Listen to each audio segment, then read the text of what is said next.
What's up, everybody? My name is Joe Brown, and this is Heresy Financial. Sunday, August 1st marks the first day that the debt ceiling is now back in effect because the suspension from 2 years ago expired on Saturday, July 31st. And even though Congress knew this deadline was coming, they still have not come to any sort of solution or resolution about what to do about the debt ceiling. This means that as of Monday, August 2nd, the Treasury Department is forced into engaging in extraordinary measures in order to keep on funding expenses while not having enough income to do so. So in this video, we are going to talk about some potential things to expect over the next couple of weeks and couple of months as politicians do what politicians do best, namely nothing, until they are absolutely forced into making a decision that will spare the national debt from default. Ready? Let's dive in.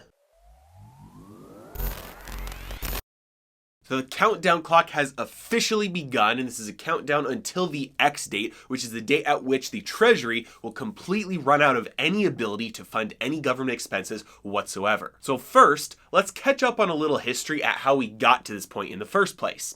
Back in 1913, yes, 1913, we're going on a little bit of a history detour. Back in 1913, the Federal Reserve Act was passed, and in 1914, the Federal Reserve was established. The Federal Reserve is America's central bank. Now, as you might imagine, if a country is going to be establishing a central bank, the opposition will be concerned mainly about one thing: government having access to unlimited funding. In order to deal with these concerns, there were two laws put into place to make sure that America's central bank, the Federal Reserve, would not be able to offer unlimited spending to our government. One of these laws was that the Federal Reserve cannot directly give money to the government. They can't directly lend money to the government. The second thing is that there is a legal debt limit placed on the federal government so that if they were to reach that debt limit, they would not be allowed to borrow anymore, regardless of whether they could afford it or not. Now, these laws might sound a little bit out of place because of a couple reasons. The first law about the Federal Reserve not being able to give money to the government might sound a little out of place because we've all heard about how much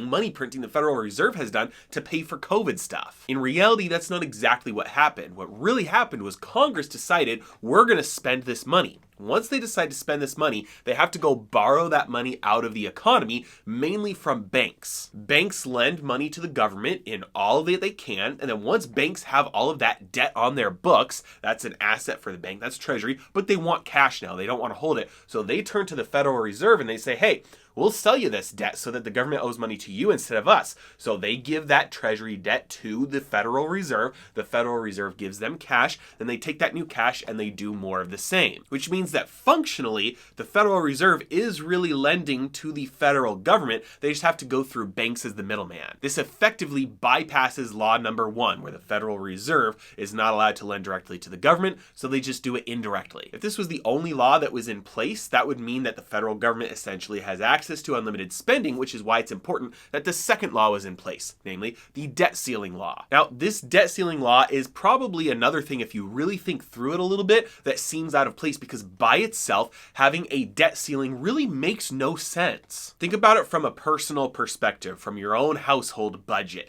If you or I take on too much debt, and then we try and take on more debt, the interest rate for that new debt will be much higher. Our credit score will be ruined because we'll have way more debt than we have income to support it. So the higher our debt burden and the less likely we are to repay some of that debt, the higher interest rate we're charged on new debt just to compensate the lender for the risk of giving us that higher debt burden. And in a normal market, this exact same mechanism would apply to the government as well. Because yes, if a government wants to increase their debt load, they can always tax more in order to increase their revenues so that they can afford paying off that debt and the interest. But if their debt load is high and the tax burden on the economy is already pretty high, then people who are potentially going to loan money to the government might not do so at a low interest rate if they can see, hey, you might not actually be able to increase your tax revenue, even if you increase your tax rates because you're already taxing the economy so much. An increase in tax might increase the tax burden on the economy so much that it won't increase the revenue for the government. Therefore, interest rates for any new government debt at that point would be be increased by the free market. But this hasn't happened. In fact, for decades, interest rates have done nothing but go down for the most part.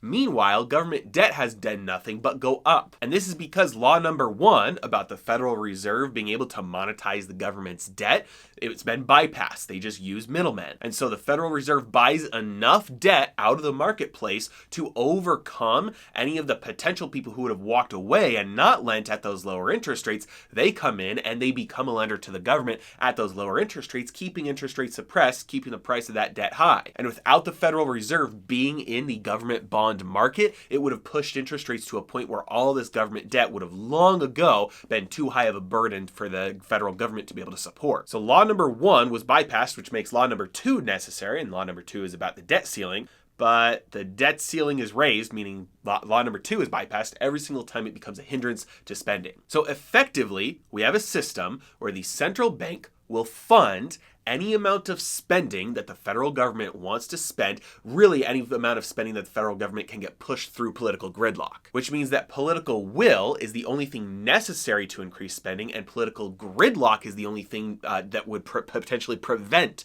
any more government spending. So in light of the history and how we got to this point, what is happening right now? Well, 2 years ago, the government ran up against another debt ceiling. And instead of just raising that ceiling, they just decided to suspend the debt ceiling for 2 years.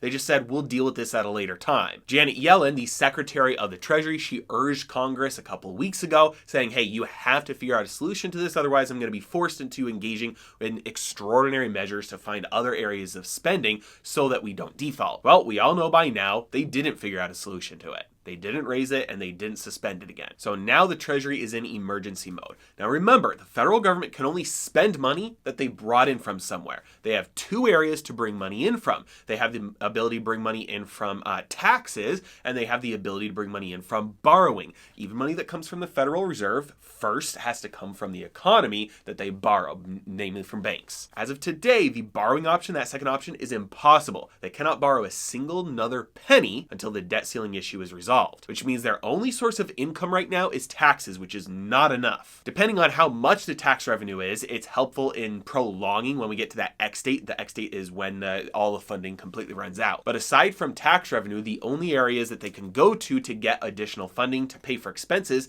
is really the honeypots that they haven't wanted to touch yet. One of these is the Treasury General Account. This is like their checking account. They've got about $578 billion in the Treasury General Account. And their original plan with this at the beginning of the year was to draw it down to about $400 billion because that was how big it was before they got all the extra funding when COVID hit. But this account they'll take to near zero if they need to. This will be the first area they draw most of their funds from. Aside from that, one of their creative solutions will basically just being stopping payments to areas that are non-essential, potentially even resulting in a government shutdown. Now, even during a government shutdown, they're still going to fund the necessary things like Medicare and military and paying off maturing debt and paying interest on existing debt. But if Congress does not come to a solution by the estimates are October or November, then all of the emergency funding will run dry and they won't even be able to pay for the necessary expenses anymore. Which means that if you are owed money by the federal government, if you own a treasury, that you would not receive interest payments on that debt, and if it's maturing, you would not receive your principal back. This happening even to a small amount of debt, even temporarily, would send shockwaves throughout the global financial system, potentially even triggering a domino effect that starts to topple the global financial system. Because treasuries right now are kind of the bedrock of the financial system. They're like the base layer, they're the foundation. And if all of a sudden the foundation crumbles, everything else collapses on top of it. Now, obviously, the likelihood of that scenario happening, it's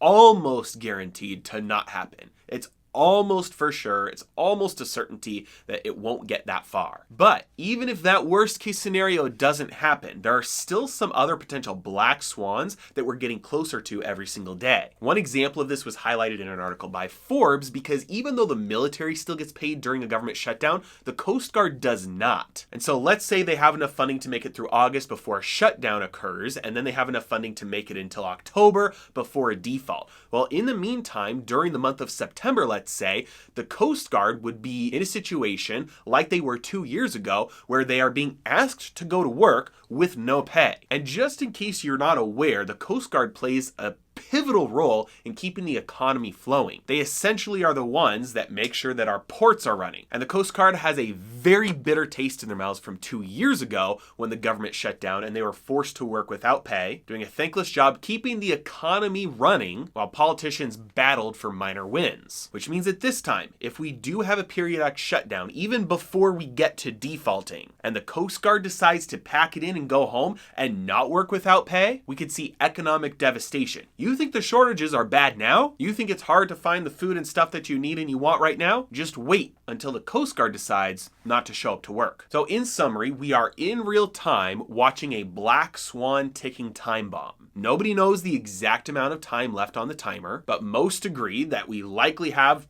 all the way through August before any potentially bad things happen. And at most we can get till November before every bad thing happens. And if Congress hasn't figured out a way to do what they love to do the most, borrow and spend, by that X date in October or November, brace for impact. But even without that worst case scenario happening, it might be worth it to place a few bets on things like volatility in the stock market, volatility in the bond markets. As collateral is becoming tighter right now, there's no new collateral entering the system at all. No debt is being rolled over. That means collateral is vanishing from the system. This is pushing rates down right now, and they could turn on the drop of a hat. And also, it's probably not a bad idea to make sure you have a month or 2 months worth of supplies for your family stored up in your home, just in case some things happen worse with the supply chains. As always, I really appreciate you guys. Thank you so much for watching. Have a great day.